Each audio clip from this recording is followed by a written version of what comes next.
오늘 하나님 말씀은 출애굽기 5장 1절부터 21절까지 말씀입니다. 바로는 왜 이스라엘 백성을 보내지 않았을까 생각해 보았습니다.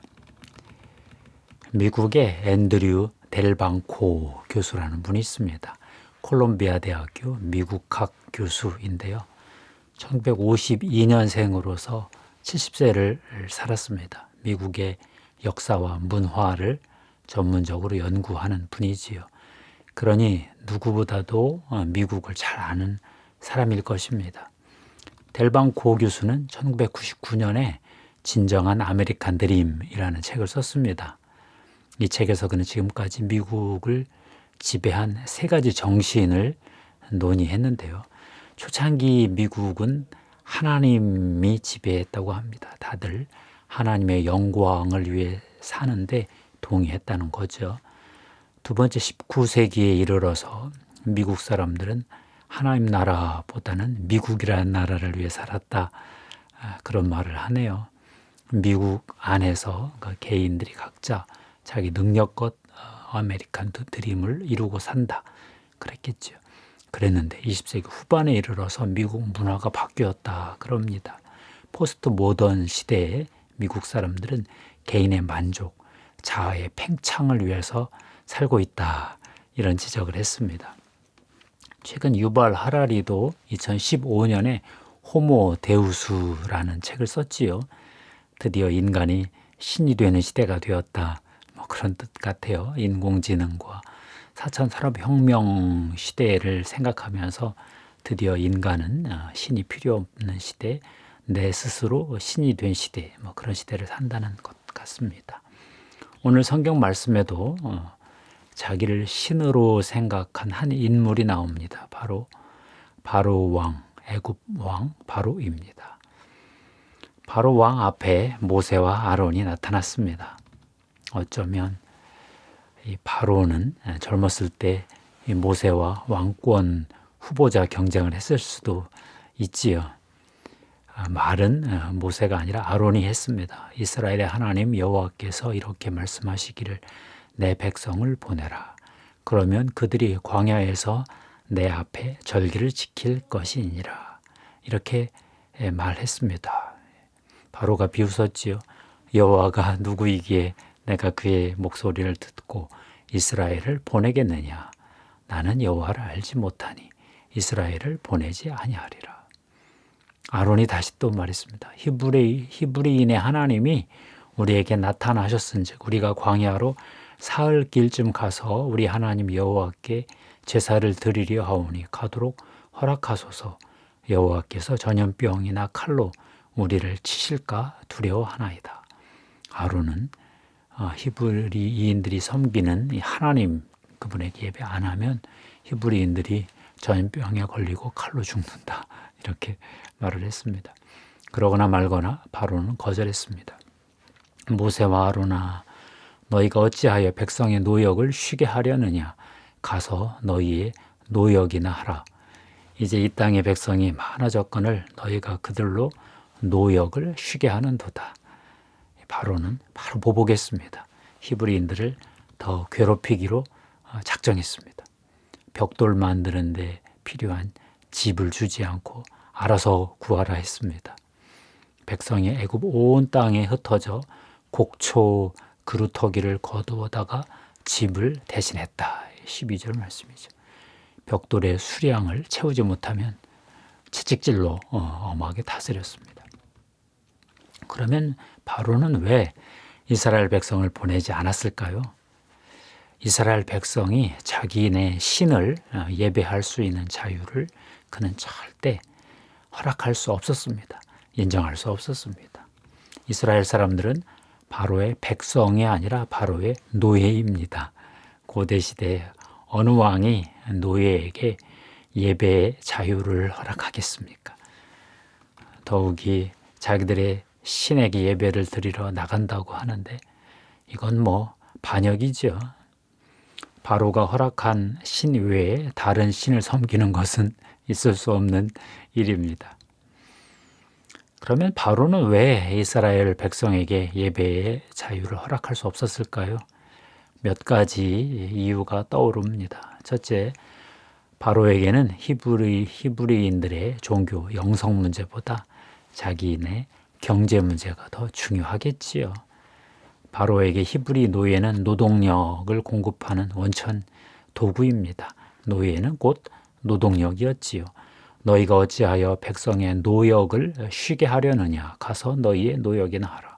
너희가 그들로 노역을 쉬게 하는도다. 4절 5절 말씀인데요. 모세와 아론은 예배 문제를 거론하고 있고 바로는 노동의 문제를 거론하고 있습니다. 둘째, 바로는 여호와 하나님의 메시지를 거짓말로 간주했을 것입니다. 여호와가 누구이기에 내가 그의 목소리를 듣고 이스라엘을 보내겠느냐? 나는 여호와를 알지 못하니 이스라엘을 보내지 아니하리라. 그 사람들의 노동을 무겁게 함으로 수고롭게 하여 그들로 거짓말을 듣지 않게 하라. 이 9절 말씀인데 결국 모세의 말은 거짓말이다. 그런 거죠. 모세가 지어낸 이야기다. 여호와 하나님, 모세가 만든 신이다. 그런 얘기입니다. 셋째, 바로가 자신을 애굽의 신으로 주장하고 있기 때문에 더 그랬을 것입니다. 애굽의 문화에서 바로 왕은 사실상 신이었습니다. 신의 아들이었고 신의 현현 인격으로 주장하고 또 인정받았습니다. 2절 말씀 계속 나오지요. 바로가 이르되 여호와가 누구이기에 내가 그의 목소리를 듣고 이스라엘을 보내겠느냐. 내가 애굽의 신이다. 이런 뜻을 담고 있습니다. 바로는 애굽에서 신일 수 있습니다. 그런데 나쁜 신, 악질 신입니다. 착취자입니다. 바로가 이르되 너희가 게으르다 게으르다. 그러므로 너희가 이르기를 우리가 가서 여호와께 제사를 드리자 하는도다. 이제 가서 일하라. 집은 너희에게 주지 않을지라도 벽돌은 너희가 수량대로 바칠지니라. 17절 18절 말씀. 정말 억압자, 착취자의 모습입니다. 우리는 바로에게서 사탄의 그림자를 봅니다. 예수 그리스도께서 사탄은 세 가지 일을 한다고 그랬죠. 도둑질하고 죽이고 멸망시킵니다. 요한복음 10장 10절 말씀이죠. 도둑이 오는 것은 도둑질하고 죽이고 멸망시키려는 것뿐이요. 이 사탄은 이 세상의 임금님이지요. 이 세상의 신입니다. 거짓 신인데 속이는 데 아주 능란해서 많은 사람들을 지배하고 있습니다. 놀라운 사실은 사탄은 힘이 있긴 있는데 그래서 인간을 착취하긴 하는데 인간의 섬김에 의존해 있지요. 인간이 섬겨주어야 사탄도 힘을 씁니다. 애굽의 바로왕, 노예들이 섬겨주어야, 애굽의 백성들이 섬겨주어야 그의 존재가 보장이 되지요. 반면에 성경의 하나님은 홀로 존재하시는 분입니다. 이미 하나님은 모세에게 당신의 이름을 계시하셨습니다. 나는 스스로 있는 자다. 출애굽기 3장 14절 말씀이죠. 하나님은 인생에게 의존하지 않으십니다. 하나님은 홀로 뛰어나십니다. 하나님은 어떤 것에도 어떤 존재에게도 의존하지 아니하시고 홀로 탁월하게 존재하십니다. 초월적으로 존재하십니다. 우주 이전에 있던 분입니다. 빅뱅 이전에 계시던 분입니다. 아무것도 의존하지 않고 아무것도 필요로 하지 않으시는 분이십니다. 이 하나님은 거룩한 분이시죠. 홀로 초월적으로 탁월한 분이십니다. 너무 다르셔요. 다른 어떤 존재와도 비교가 되지 않으십니다. 극상의 가치시지요. 이 거룩한 하나님은 의로우신 분이십니다. 하나님의 의의 기준은 하나님 자신입니다. 인간의 의는 잘해야 공공선에 의존합니다. 그렇지만 하나님은 스스로 자신에게 의존하십니다. 하나님 자신이 항상 미쁘십니다. 이런 거룩하고 의로우신 하나님은 인간에게 한없이 선하신 분이십니다. 하나님은 인간에게 관대하시지요. 모든 것을 베푸십니다. 항상 인간에게 잘해 주시고 싶어 하십니다. 축복하시려고 합니다. 인간의 죄 문제만 없다면, 인간이 사탄에게 복종하지만 않는다면, 인간이 거짓신에게 경배하지만 않는다면, 인간이 자기를 섬기지만 않는다면 하나님은 인간에게 한없는 축복을 주시는 분이십니다. 애굽의 바로는 사탄을 상징하지요. 일만 시키고 결국 다 빼앗습니다. 열심히 일해도 행복하지 않은 현대인들, 그들은 사탄 아래에 있습니다. 사탄의 거짓 속임수에 속아서 이러면 성공하려니, 이러면 행복하려니 하지만 절대 행복하지도 않고 성공하지도 못하지요. 앤드류 델방코 교수는 1995년에 사탄의 죽음이라는 책도 썼습니다. 그 부제가 미국인은 어떻게 악에 대한 감각을 상실했는가입니다. 현대인들은 하나님에 대한 감각도 잃어버리고 사탄에 대한 감각도 잃어버렸습니다. 결국 자 하나 남아서 자기 자아를 신으로 섬기며 삽니다. 자기 자신의 개인의 만족, 즉각적인 만족, 성취, 개인의 어떤 위대한 자아 실현, 이것 이외에 보이는 게 없는 것 같습니다. 델방코 교수에 대해서 들어보니까 이런 책을 쓰는 걸 보고 기독교인인가 했더니 아니라고 그러더라고요. 다만 미국 문화가 세속주의, 개인주의, 자유주의, 쾌락주의로 가는 것을 보면서 미국의 문화를 어떤 그 다음 미래를 개탄하고 있다. 그러나 그에게는 대안은 없는 것 같아요. 우리에게 대안이 있을까요? 델방코 교수가 쓴 책, 1999년 책, 진정한 아메리칸 드림. 거기는 하나님, 국가, 개인의 자아, 세 주체에 대해서 이야기했지요. 하나님, 국가, 개인이 차례대로 미국 역사를 지배했다는 건데, 우리 성경을 읽는 우리 그리스도인이 하나님, 국가, 개인을 조화롭게 모두 살릴 수 있는 게 있을까요? 저는 있다고 생각합니다. 성경은 하나님을 역사의 주관자로 보시지요. 코로나가 아무리 심각해도 하나님이 다스리십니다.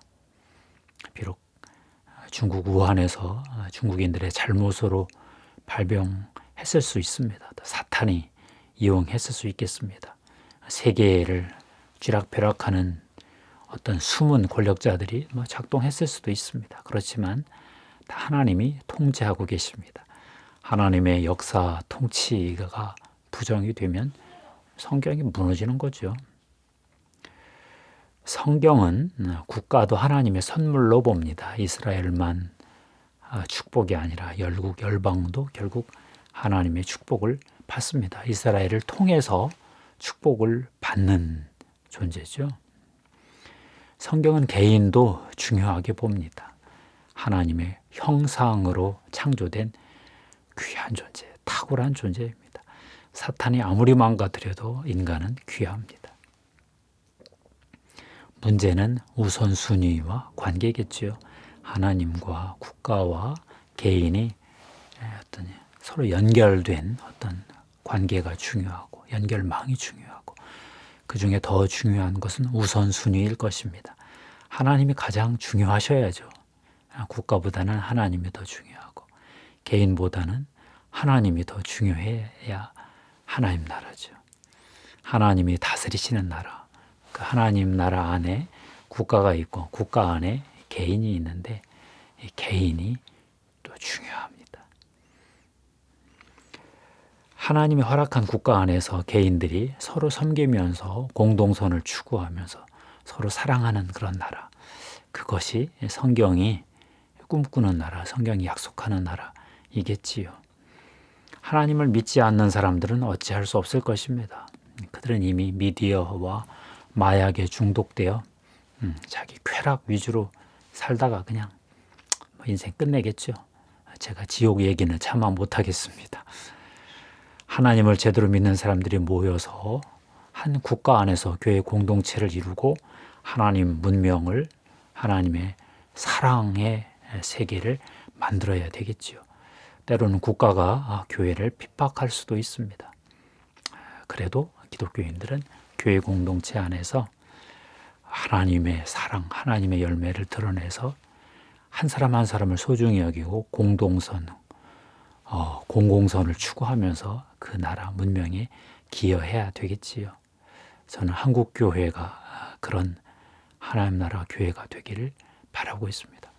하나님이 한국을 다스리고 한국에서 한국 그리스도인들을 통해서 한국 문명을 싹 번영된 문명을 싹 키워주시기를 기도하고 있습니다.